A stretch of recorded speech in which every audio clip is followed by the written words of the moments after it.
आइ रामायण के दू लाइन सुनाबै छी।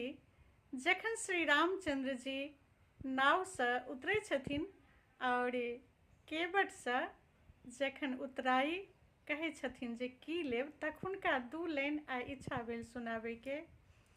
केवटिन कहार घुराई से उतराई न लूंगा हे भगवन। केवटिन कहार